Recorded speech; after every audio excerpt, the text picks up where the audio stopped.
Hey guys, good morning. It's Friday morning here on March 25th. And we're on Daniel 3 today. Hopefully you guys are doing well. It's been a couple of weeks since we did one of these. I really apologize. Let me tag my pen here so we know what book we're reading. We're on Daniel 3 today, so thanks for everybody joining me. I know I missed the last couple of sessions. We should have done Daniel 3 last Friday. But I've had some scheduling issues, I've had some family stuff, some stress stuff. I just haven't been able to get on here like I want to, so I apologize for that. So good morning to everybody. If this is your first time here, what we do is read the Bible. We'll chit-chat a little bit, do some Q&A at the end. So if you have a question, hit the little question mark down here somewhere on the bottom of your screen. There's a badge thing too, which is a little heart, so if you feel like donating to our ministry, feel free to do that through the badges, and we use that to kind of do a variety of things. We give most of it away, which is what we've done for Christmas and what we're going to do in April. So if you do feel the need to, or the urge to donate on the badges, it's right there on the bottom. If it's not there, I can't help you out. I don't know what's going on with Instagram lately. It's a little bit wonky, but I'm here now. So we're going to read Daniel 3 today. So get your Bibles ready. Get your coffee ready. I like to drink coffee, as you guys know. Terry Ray bought the first badge. Thank you very much, Terry Ray. So the badges are working. Thank you. It's Saturday there. I'm not sure where you're located. South Africa. There we go. Tanzania. Look at you guys. Put your location in the comments. I'd love to see where you guys are located. I'm outside of Austin, Texas. My name is KJ, and I oversee Living Christian, as you probably know. Maybe you don't. Thanks, Dana. Do we use King James Bible? If you'd like to have your own King James Bible in front of you and follow along, feel free. The one I'm using is my NLT Bible, because that's my man's Bible. It's the one with all my tabs and my highlights, so I like this one. I do have a variety of Bibles back there, including the King James, but on this one I read the New Living Translations because that's what I'm used to, and I like it. And I know not everybody agrees with me. Hello, Fairbanks, Alaska, Norway, Nigeria, midway through the day here in the UK. So if it is midway in the day, if it is, what time is it over there in the UK? 2 o'clock in the afternoon? If it's 2 o'clock in the afternoon for you in the UK, drink some tea. Maybe you need some hot tea over there. It's still probably a little bit cold over there. I live in Texas. It's going to be 85 degrees today. Can you believe that? I love it. Love it so much. I am ready for springtime. I'm ready for warmer weather. I've got some projects I've been working outside on. So I'm in full dad mode and husband mode, doing projects around the house and outside to try to get us ready to do some. We do outdoor living here in Texas. So we spend a lot of time in the backyard during the spring and summer. So we do a lot of that. That's what we do here in Texas. Is get outside as much as possible, enjoy God's beauty. So thank you for commenting all the places you guys are located. Kenya may be one of the farthest from today. Canada is warm today. That's surprising. Posh by Phoebe. That's awesome though. I'm glad for you. Texas in the house. That's right. I love Texas. United States of America, Guatemala. Who is the farthest away from me today? Chicago. It's 8:03 and 40 degrees. It's not bad for Chicago. I lived in Chicago one winter, and I think it didn't make it to that temperature when I was there through March or April, and I skedaddled back to Texas because I couldn't take it. So, London and UK in the house, California, very early in California. Terry, you were in North Carolina. I am trying to do a better job of thinking positive. How cheeseball is that? But I'm trying to do a better job. If you miss any of these lives, I archive them on Instagram right here. If you go to my profile, the little play button there above the grid of images, they're right there. Or you can check it out on YouTube. You can look me up on YouTube, Living Christian, and I have playlists with the podcast, which I'm going to talk about in a second, as well as these archived lives. So they're there. So if you miss Luke, what was the other one that we did? Matthew, I believe. So they're all there. So the Daniel one is there as well. So we'll put this one up in about an hour or so. It takes me a little bit of time to export the video from Instagram and get it all uploaded over there. But it takes me about an hour. But I'll post it on my stories here in case you miss any of those. Feel free to look me up on YouTube and do that. So please say hello for me. Who is that? Saphrodis. I'm sorry, Saphriodus. I probably mispronounced your name. I am so sorry for that. But hello to you. All right. So today the podcast, we are on episode 7. Bible reading, coffee drinking podcast. I did a couple of bonus episodes along the way. So there are actually 9 episodes live. The 7th episode going over 1 John 2 dropped this morning, a couple hours ago. I got those scheduled at about 5 a.m. my time. So it is live as well. So if you enjoy this and if you haven't listened to the podcast yet, I encourage you guys to check it out. You can go to livingchristian.org/podcast. Or go to Spotify, Apple, Amazon, even Facebook, and just look up Bible and Coffee Drinking or Living Christian, and you'll find it as well. But if you go to my website, livingchristian.org/podcast, or just go to the main page, you'll be able to see all the different places you can listen and even watch on YouTube for the podcast. So that's out now. That's out live. So it's awesome. One more thing before we hit Daniel 3. We do have the 20% off March Madness sale on the store. That runs until next Friday, the 1st. So check it out. 20% off everything there. Check it out. 20% with the code March Madness. And I want to talk a little bit about that because I'm going to do some new apparel and want some ideas from you guys. All right. So let's hit Daniel 3. If you have your coffee and your Bible ready, raise your hand in the comments and we'll get going here. Enough of me stalling.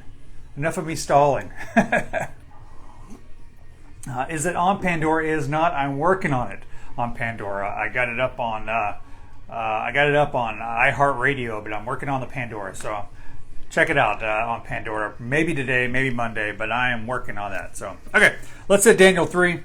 Hopefully you guys got your Bibles ready, and let's hit it. Nebuchadnezzar's gold statue. My glasses are filthy. Holy mackerel! King Nebuchadnezzar made a gold statue 90 feet tall and 9 feet wide, and set it up on the plain of Dura in the province of Babylon. Then he sent messages to the high officers, officials, governors, advisors, treasurers, judges, magistrates, and all the provincial officials to come up for the dedication of the statue he had set up. So all these officials came and stood before the statue King Nebuchadnezzar had set up. This whole first part is about this king. It's pretty interesting. Then a herald shouted out, "People of all races and nations and languages, listen to the king's command. When you hear the sound of the horn, flute, zither, lyre, harp, pipes, and other musical instruments, bow to the ground to worship King Nebuchadnezzar's gold statue." These people are just lost. Now, anyone who refuses to obey will immediately be thrown in a blazing furnace. This is certainly showing the worship of false gods and false idols at the time, and we get warned of that throughout the Old Testament and even into the New Testament of not worshiping false gods and false idols. So you got to be careful with that. Let's hit verse 7. Okay. So at the sound of the musical instruments, all the people, whether their race or nation or language, bowed to the ground and worshipped the gold statue that King Nebuchadnezzar had set up. But some of the astrologers went to the king and informed him of the Jews. It's so interesting to me, as I'm reading the Old Testament and the references to astrologers and magicians and kind of things like that. They were doing so much back in the day before Christ showed up to try to rationalize the world and not accept who God was. Whether that was kind of worshiping false idols or false gods, or whether astrologers and magicians and all these other things that just try to explain the phenomenon of the world and creation, and they just could not figure it out. So it was very interesting how the world was doing this with the astrologers, and all this thing, and it kind of comes back, doesn't it? Nowadays you have your horoscopes and you have people manifesting to try to make things come through, and they were still doing it, and thousands and thousands of years later, we as a society, we do a good job, I feel, as Christians, but there are a lot of people in this world that just can't quite accept God and Jesus, and they have to make up these false things and try to rationalize things. It's just fascinating to me how it's still been going on for thousands of years. All right, verse 9. They said to the king Nebuchadnezzar, "Long live the king. You issued a decree requiring all the people to bow down and worship the gold statue while they hear the sound of the horn, flute, zither, lyre, harp, pipes, and other musical instruments. That decree also states that those who refuse to obey must be thrown into a blazing furnace. But there are some Jews, Shadrach, Meshach, Abednego, whom you have put in charge of the province of Babylon. They pay no attention to you, your majesty. They refuse to serve your gods and do not worship the gold statue you have set up. Verse 13. Then Nebuchadnezzar flew into a rage and ordered that Shadrach, Meshach, Abednego be brought before him. When they were brought in, Nebuchadnezzar said to them, "Is it true, Shadrach, Meshach, and Abednego, that you refuse to serve my gods or to worship the gold statue I have set up? I will give you one more chance to bow down and worship the statue I have made when you hear the sound of the musical instruments. But if you refuse, you will be thrown immediately in the blazing furnace. And then what God will be able to rescue you from my power." All right, so he's ruling with an iron thumb here, an iron fist, we'll call it. Even his three guys here, he's threatening. And this is the way, these false kings and false gods kind of kept order back in the day. And I think we still see that. Not to equate, Nebuchadnezzar to like Putin, but holy mackerel, talking about impeding their will with force. We still see that in today's society. We still see that in today's world. Even right now going on in the Ukraine and other parts of the world, people are just absolutely forced to do what the leadership of their nation calls them to do at times. So in this instance, it is trying to worship this gold statue, but in many instances, it's falling in line with the government, falling in line with what you want them to do. So it's interesting. All right, where were we? I think we're on 16. Shadrach, Meshach, and Abednego replied, "O Nebuchadnezzar, we do not need to defend ourselves before you. If we are thrown into the blazing furnace, the God, big G, whom we serve is able to save us. He will rescue us from your power, your majesty. But even if he doesn't, we want to make it clear to you, your majesty, that we will never serve your gods or worship the gold statue you have set up." I mean, that is a lesson for us to be strong in our faith, to only worship the one true God, the one living God that we have.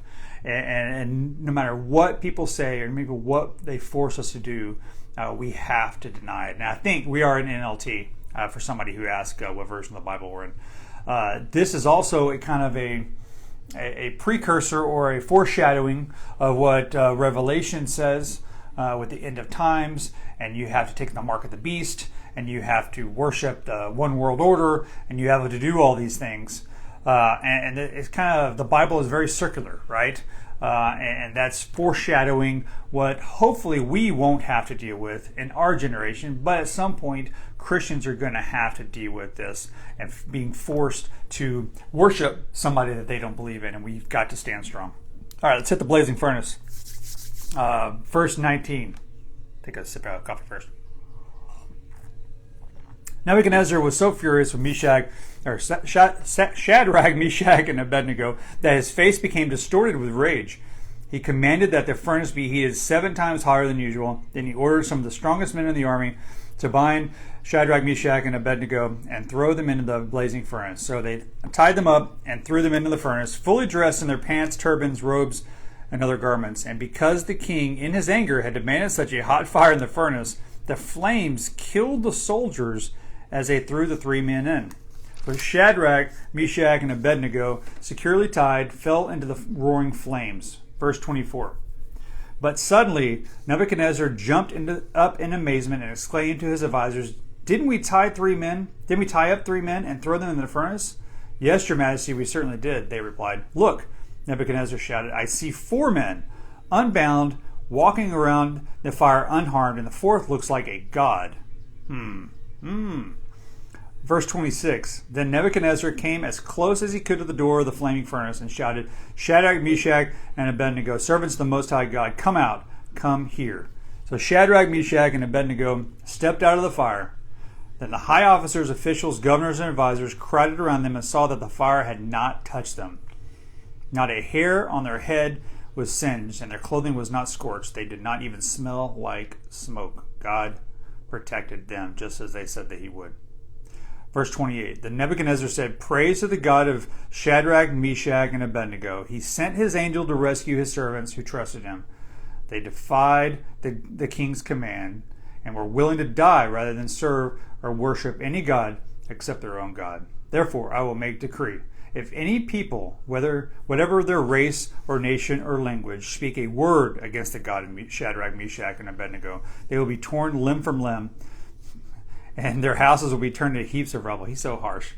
There is no other God who can rescue like this.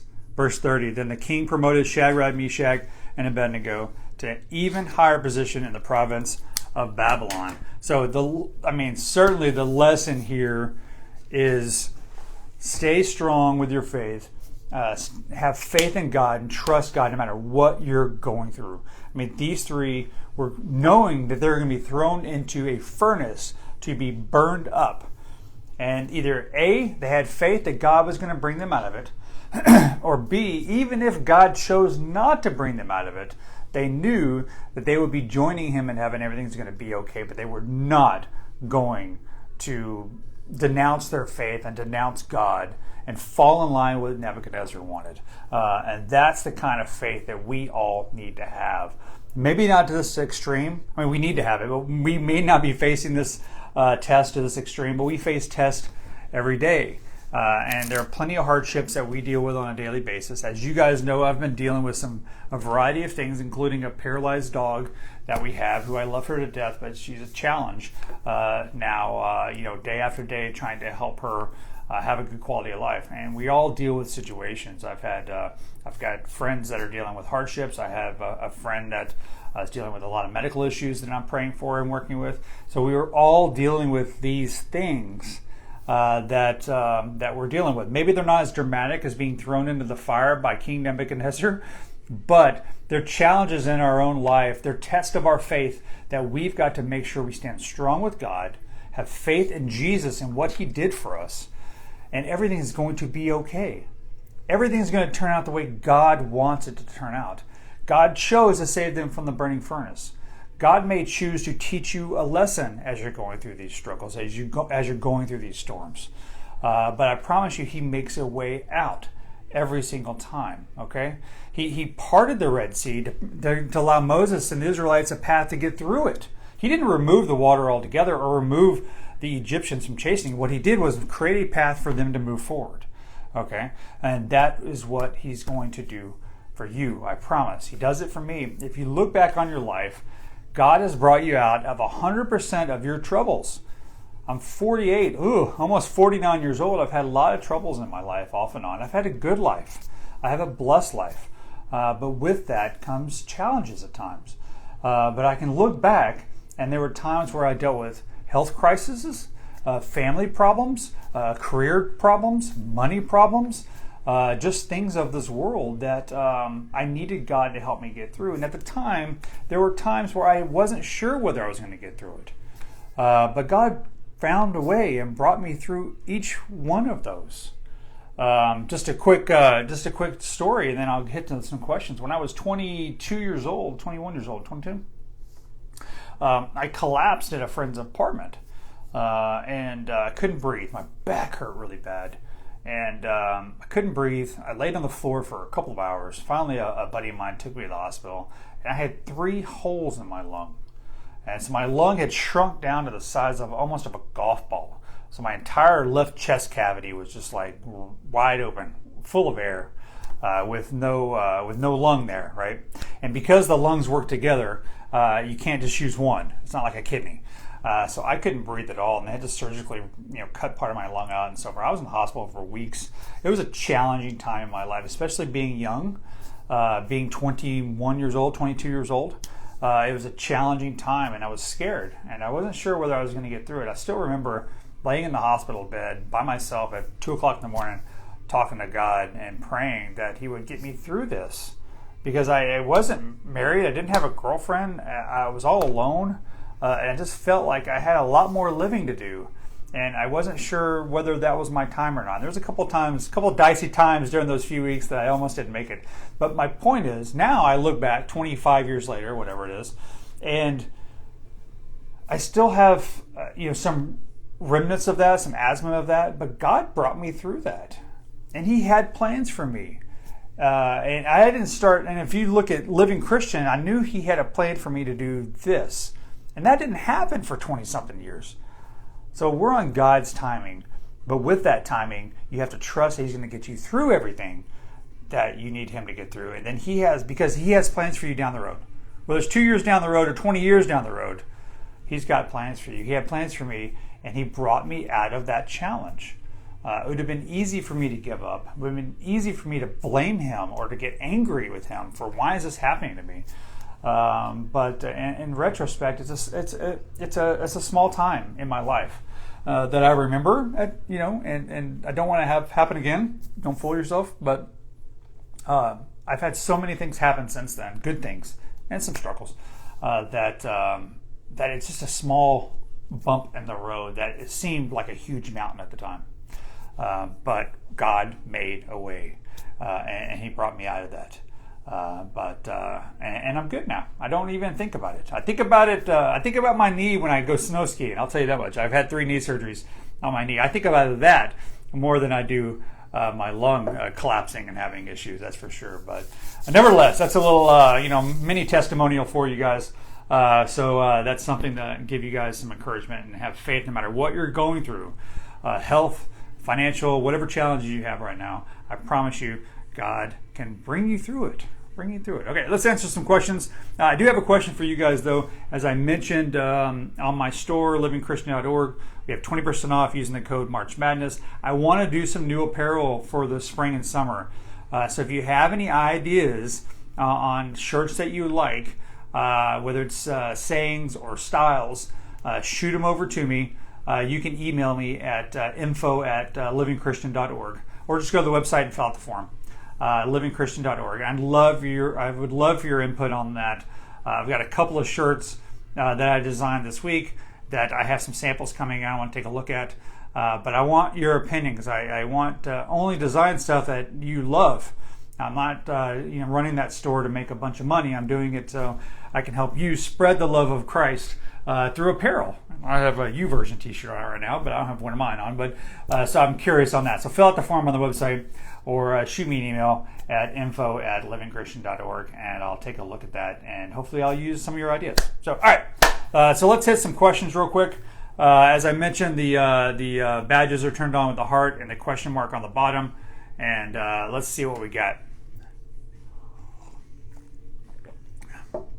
All right, I want to see what your thoughts are about scriptures missing out in the Bible other than the King James. There's a King James loyalist for you. I've done a lot of research on this, actually, and seen some of the verses. And whether you're talking about like the Book of Enoch book that's not even in the King James, or you're talking about some of the mini verses and the ending verses, and even in some of the Gospels that are left out. I don't think too much about it, to be honest with you. I view the Bible as God's Word. There are translations that I don't enjoy. Passion. There's a couple other ones I'm not a huge fan of. They're a little too watered down for me. I do think the NIV, ESV, and LT are really good. King James is great. I grew up Southern Baptist, so I grew up on the King James version.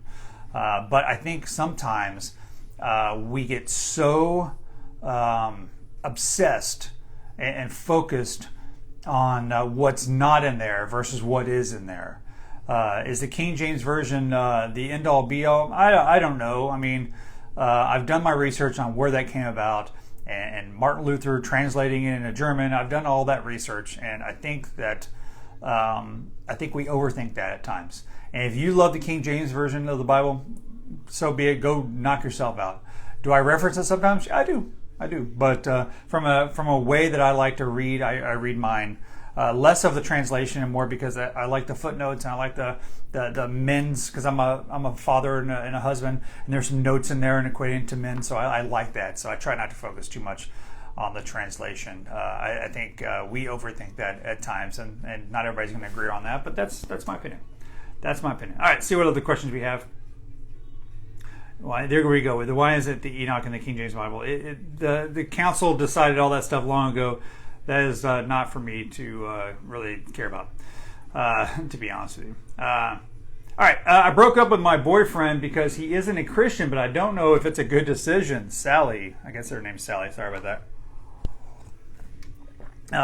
I don't know what your circumstance is.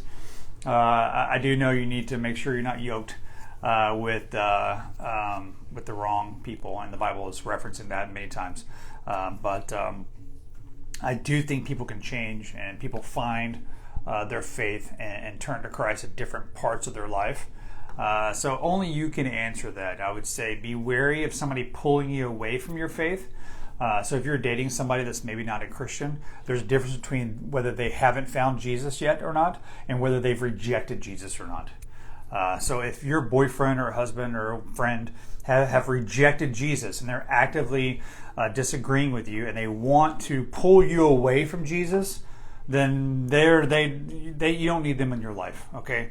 God does not want them pulling you away from you. But if it's somebody that is curious, that has not found Jesus yet, then maybe they're in your life so you can bring them to Jesus and bring them to their salvation and help them find what they're looking for. So the answer to your question is, I think it depends on where your boyfriend was in his journey and his faith. If he had already rejected Jesus, then you made the right decision.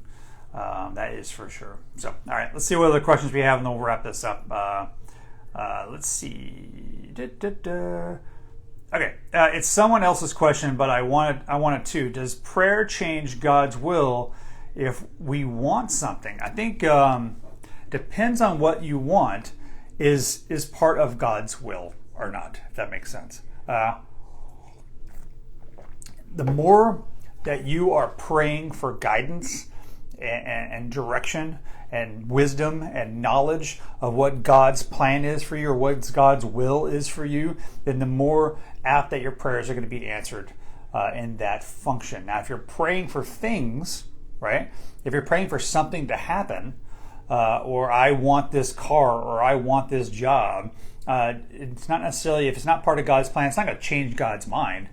That, hey, I better make sure that she gets this job because she really, really wants it. He's not a genie granting wishes. He's God answering prayers.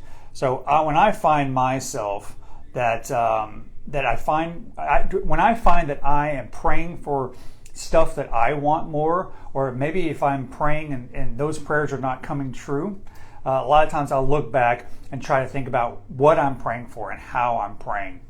I think you have to trust God's plan for you. You've got to trust His timing, and that's the truth. And if your prayers are not falling in line with that, they may or may not come true. And sometimes unanswered prayers are answered prayers.